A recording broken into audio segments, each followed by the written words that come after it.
Aujourd'hui, nous entrons dans l'univers fascinant des voyages à travers le temps. Qui n'a jamais rêvé de retourner dans le passé pour rectifier ses erreurs?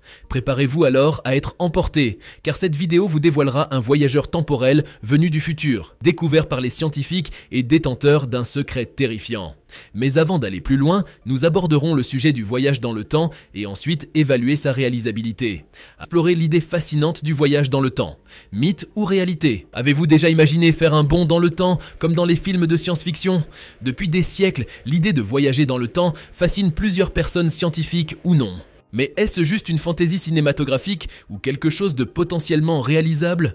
Selon la théorie de la relativité restreinte d'Albert Einstein, le temps s'écoule à des rythmes différents selon les situations. Par exemple, un astronaute à bord de la Station spatiale internationale vieillit légèrement plus lentement que son jumeau resté sur Terre, en raison de la vitesse à laquelle il se déplace.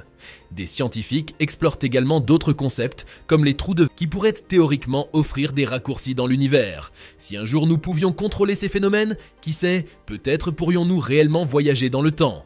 Cependant, les trous de verre restent purement théoriques et aucun n'a été découvert jusqu'à présent. De plus, l'idée d'envoyer des êtres humains à travers un tel tunnel spatial serait extrêmement difficile, voire impossible. Stephen Hawking a lui-même tenté d'explorer la possibilité du voyage dans le temps en organisant un dîner dont les invitations n'ont été envoyées qu'après l'événement.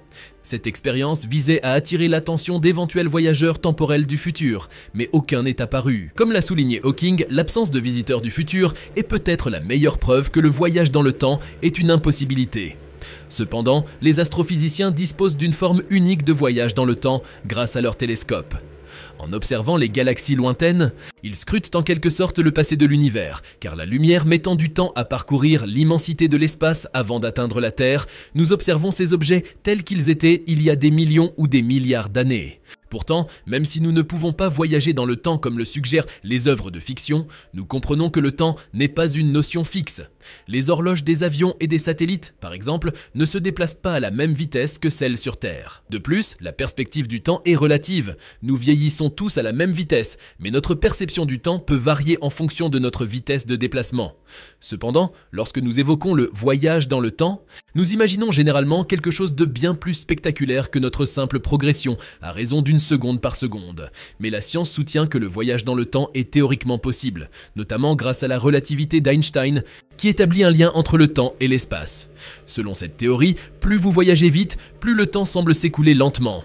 Des expériences ont déjà été réalisées pour démontrer cette relation entre vitesse et passage du temps. Une expérience a été menée avec deux horloges réglées à la même heure. L'une est restée au sol, tandis que l'autre a été placée dans un avion volant dans le même sens que la rotation de la Terre. Après le voyage de l'avion autour du monde, les scientifiques ont constaté que l'horloge de l'avion, se déplaçant plus rapidement, était légèrement en retard par rapport à celle restée au sol. Bien que nous ne puissions pas voyager dans le temps comme dans les livres et les films, les principes mathématiques du voyage temporel ont des applications pratiques dans notre vie quotidienne. Par exemple, les satellites GPS utilisés pour la navigation fonctionnent grâce à des calculs tenant compte des effets du voyage dans le temps. Ces satellites, orbitant rapidement autour de la Terre, voient leurs horloges ralenties par rapport à celles au sol en raison de leur vitesse.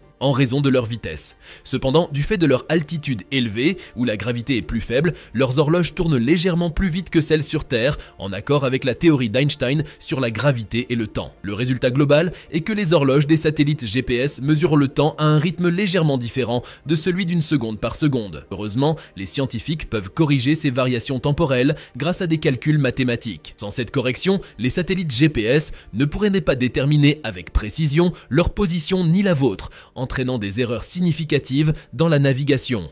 En résumé, bien que le voyage dans le temps soit une réalité, il diffère de ce que l'on voit dans les films. Il est possible, dans certaines circonstances, de vivre une expérience temporelle différente de celle d'une seconde par seconde. Et il est crucial de comprendre cette réalité pour des raisons pratiques. Philadelphie est le paradoxe temporel, une plongée captivante dans le voyage dans le temps. L'expérience de Philadelphie, survenue en 1943, est l'un des récits les plus intrigants de l'histoire moderne. Selon les rapports, la marine américaine aurait orchestré la téléportation de l'USS Eldridge, un destroyer, de Philadelphie à Norfolk, ainsi que son rendu invisible à l'œil nu. Cette histoire divise les opinions. Pour certains, il s'agit d'un canular ou des fantasmes d'une personne dérangée, tandis que d'autres y voient un événement réel, caché par un complot de grande ampleur. Ce qui est certain, c'est que l'expérience de Philadelphie est devenue légendaire dans l'imaginaire collectif américain. L'histoire commence en octobre 1943 à Norfolk, en Virginie, bien que sa révélation ne survienne que plus de 10 ans plus tard. Le navire aurait voyagé depuis Philadelphie, en Pennsylvanie. Le destroyer aurait mystérieusement disparu avant de se téléporter instantanément à Norfolk.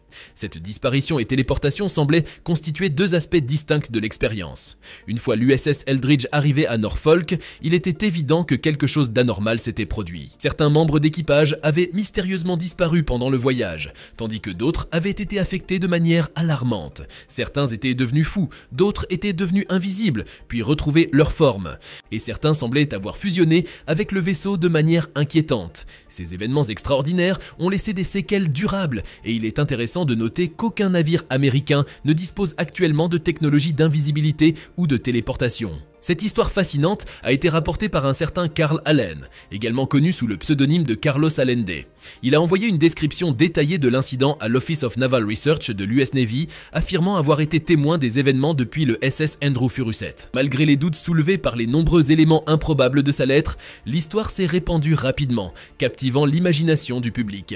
Carlos Allende prétendait que la réalisation de l'expérience de Philadelphie était rendue possible par la théorie du champ unifié d'Einstein, qu'il aurait soi-disant reçu directement du célèbre scientifique lui-même. Bien que cela ne constitue pas une preuve directe de la véracité de l'histoire, cela alimente les doutes sur la santé mentale de Carlos. Il est fréquent que de tels récits s'approprient le prestige de grands scientifiques, mais il est généralement facile de les réfuter, car les travaux des grands hommes sont minutieusement documentés. Il n'existe aucune preuve qu'Einstein ait rencontré Carlos Allende, ou que ses recherches aient abouti à une expérience de téléportation désastreuse. Les registres complets de l'USS Eldridge, comme pour la plupart des navires de guerre, indiquent précisément sa position en octobre 1943, et ils sont actuellement consultables par le public. Ces registres contredisent catégoriquement le récit de Carlos, car le navire n'était pas près de Philadelphie à cette époque. De même, le SS Andrew Furuseth n'était pas à Norfolk au moment où l'USS Eldridge aurait été téléporté là-bas. De plus, William S. Dodge, le capitaine du navire lors de l'incident présumé, a affirmé que ni lui ni ses hommes n'avaient observé quelque chose d'anormal à Norfolk. L'Office of Naval Research, après avoir reçu des informations surprenantes, a mené une enquête approfondie et n'a trouvé aucune preuve que la marine américaine conduisait des expériences de téléportation à cette époque. Bien que la possibilité de rendre les navires invisibles au radar suscite un intérêt certain, aucune preuve ne confirme que la marine américaine disposait de cette technologie à l'époque. Enfin, en 1984, le film Philadelphia Experiment a été réalisé, présentant une version romancée de l'histoire dans laquelle deux hommes se retrouvent piégés dans le temps après une tentative infructueuse de rendre leur navire invisible au radar. En 1994, Jacques F. Vallée a rédigé un article sur l'expérience de Philadelphie. Ayant déjà abordé ce sujet par le passé, il avait alors sollicité toute personne disposant d'informations supplémentaires à ce sujet.